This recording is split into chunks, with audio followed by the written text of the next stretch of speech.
Assalamualaikum warahmatullahi wabarakatuh. Alhamdulillah wa syukurillah wa la hawla wa la quwwata illa billah. Qala rabbi syrah li sadri wa yassir li amri wa hlul 'uqdatam min lisani yafqahu qawli, amma ba'du. Bapak-bapak dan ibu-ibu majelis Ashar berjamaah sore hari Jumat tanggal 6 Januari 2023.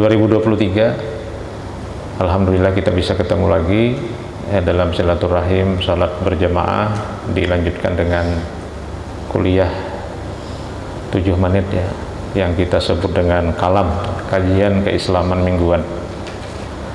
Pada sore hari ini saya ingin melanjutkan apa yang sudah disampaikan oleh Pak Abdul Hadi, Pak Guru Hadi kita, guru kita ya, terkait dengan berudu dengan kesadaran sifat 7.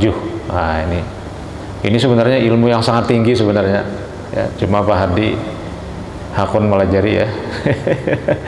Nah, jadi kalau kita basuh muka, kata Pak Hadi, di situ ada mulut, di situ ada hidung sebagai hayat hidup, karena orang hidup berhinak ya, bernapas. Kemudian di situ ada mata, basar, Tuhan, basar, ada telinga sama, ada mulut, kalam, ada tangan juga kita cuci sebagai kudrat, kemampuan, kemudian ada kaki sebagai iradat. Jadi berwudu itu lengkap sifat 7 Tuhan. Model-model seperti ini sering juga disebut dengan istilah mistik ya. Mistik itu artinya apa ya? Mistik itu seperti mencocok-cocokkan suatu perilaku dengan keinginan menyatukan diri dengan Tuhan. Jadi intinya sebenarnya adalah menyatukan diri dengan Tuhan. Jadi bagaimana hidup kita ini merasa dekat, bahkan bersatu dengan Tuhan. Agus Mustafa menulis sebuah buku yang sangat populer, Tasawuf Modern. Itu judulnya Ternyata Kita Bersatu Dengan Tuhan, atau dengan Allah atau dengan Tuhan ya. Itu buku lama ya, dari Agus Mustafa yang menulis buku-buku bestseller tasawuf modern dari Malang. Saya kebetulan banyak membeli bukunya itu dan sudah takipayan bukunya kemana-mana.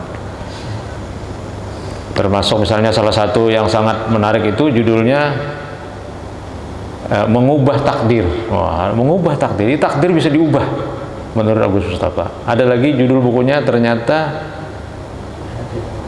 apa itu, yang alam kubur akhirat tidak kekal. Wah, itu menggemparkan. Ternyata akhirat tidak kekal ya. Banyak bukunya itu. Nah, salah satu bukunya itu adalah Ternyata Kita Bersatu Dengan Tuhan. Jadi memang salah satu naluri kita sebagai manusia itu adalah ingin mendekat dan bersatu dengan Tuhan. Dan itu kemudian muncul mistik-mistik seperti yang diajarkan oleh guru kita Pak Abdul Hadi. Jadi kita berudu itu kalau bisa kita merasa dekat dan bersatu dengan Tuhan, merasakan kehadiran Tuhan dengan sifatnya yang 7. Itu memang seperti itu. Misalnya juga ada gambar syahadat seperti orang duduk tahiyat. Nah, itu kadang-kadang dijual di pasar, kaligrafi ya. Itu kan sebenarnya ingin memposisikan bahwa manusia itu bersatu dengan Tuhan. Nah, dalam cara-cara kearifan-kearifan lokal di berbagai budaya juga sama. Di Jawa misalnya ada manunggaling kaula Gusti, di Banjarmasin ada ilmu sabuku. Jadi sebenarnya sama. Nah, mungkin yang perlu kita pahami itu mengapa manusia ingin bersatu dengan Tuhan, dan mengapa Tuhan itu bisa didekati dan bahkan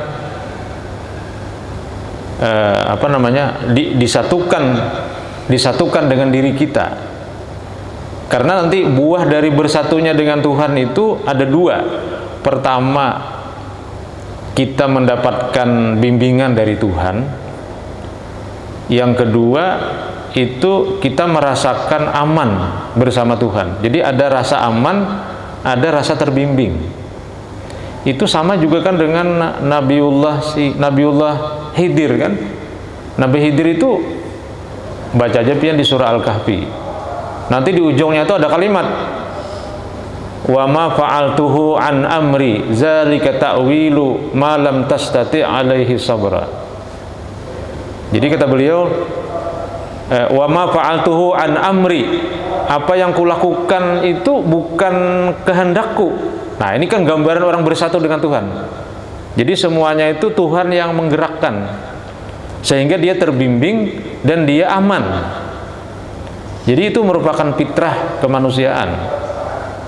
Makanya muncullah tadi ilmu-ilmu mistik yang diajarkan oleh Pak Abdul Hadi itu sebenarnya upaya-upaya masyarakat mencoba mengkrit atau mendesain. Sebenarnya manusia itu fasilitas untuk bersatu dengan Tuhan itu banyak. Maka nanti di kampung-kampung tuh banyak lagi ilmu yang kayak ampun Pak Abdul Hadi itu, banyak lagi ilmunya itu. Yang intinya itu ya manusia itu sebenarnya bersatu dengan Tuhan. Nah, mengapa kalau bersatu dengan Tuhan itu orang merasa aman, merasa tentram ya? Dan itu yang dicari selama ini oleh siapapun di dunia ini. Karena ilustrasinya itu seperti seorang bayi dengan ibu atau dengan ayah. Nah, makanya ada doa kan, Allahumma gfirli zunubi wali walidayya warhamhuma kama rabbayani shaghira. Jadi ada kalimat kama rabbayani shaghira. Allahumma gfirli zunubi, ya Allah ampuni dosaku, wali walidayya, dan dosa kedua orang tuaku, warhamhuma, berikanlah kasih sayangmu kepada kedua orang tuaku itu, kama rabbayani shaghira, sebagaimana kasih sayang yang dua orang tuaku berikan kepadaku pada saat aku kecil. Nah, jadi di sini ada semacam konsep perbandingan. Jadi perbandingan ketenangan orang yang bisa bersatu atau dekat dengan Tuhan itu, perbandingannya seperti seorang bayi yang berada di pangkuan orang tuanya. Maka si bayi itu kan dia bisa tertidur sampai bakamih kan, si kekanakan ini kan udah bangunnya saking janaknya guring tuh. Itu karena dia berada di pangkuan orang tuanya. Nah, seperti itu juga gambaran kita kalau bisa merasa dekat bahkan bersatu dengan Tuhan, maka guring itu mudah. Jadi aneh kalau ada orang itu susah tidur tuh aneh, itu penyakit aneh tuh. Kalau orang zikirnya bagus itu tidurnya mudah. Bahkan tersandar-sandar kayak ini mah bisa teguring nih. Nah, apalagi di bawah kipas angin kan, sandar kita nih mau sigit ya. Itu nang memprotes tuh, kenapa di sini jar maka sembahyang Jumat kadada khutbah. Soalnya teguring. mulai belum zuhur kan, belum sampai waktunya, sampai qamat teguring aja. Nah, karena apa? Karena orang merasa tenang, merasa nyaman ketika bersatu dengan Tuhan. Nah, yang kedua, dia dibimbing oleh Tuhan. Nah, bimbingan inilah juga yang digambarkan dalam hadis qudusi riwayat Bukhari. Wa ma taqarraba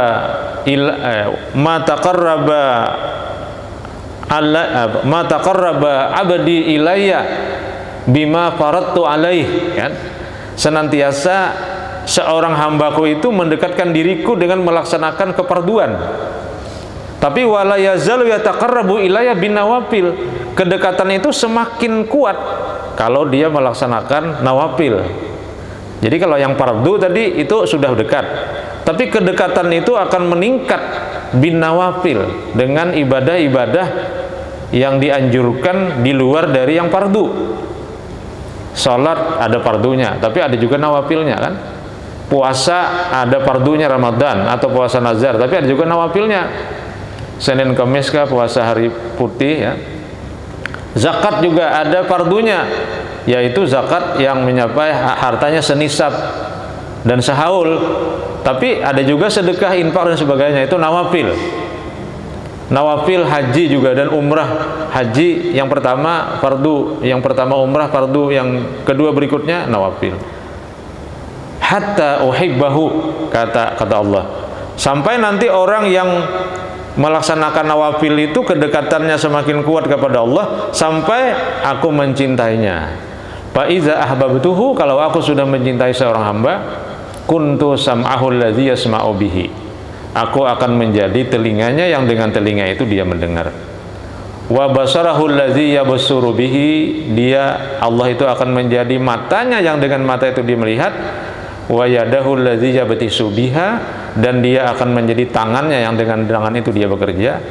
Wa rijlahu allazi yamshi bihima, dan dia akan menjadi kaki, dengan kaki itu dia berjalan. Nah, ini gambaran orang yang sudah begitu dekat dengan Tuhan. Jadi dia aman, dia terbimbing. Nah, sehingga tidak mudah untuk terjatuh ke dalam hal-hal yang dilarang. Saya kira inilah salah satu dari yang kita perjuangkan juga bagi kita sebagai pribadi masing-masing, sebagai hamba Tuhan. Bagaimana kita mendekatkan diri dengan Tuhan melalui ibadah-ibadah kita, dan itu kalau kita laksanakan dengan baik akan menghasilkan dua hal. Pertama, rasa aman, tentram, damai. Kemudian kita akan menjadi orang yang terbimbing oleh Allah Subhanahu wa Ta'ala, tidak mudah goyah dengan berbagai rayuan-rayuan yang menyesatkan. Demikian yang dapat saya sampaikan, mudah-mudahan bermanfaat. Hadanallahu wa iyyakum ajma'in. Wassalamualaikum warahmatullahi wabarakatuh. Sallu ala nabi.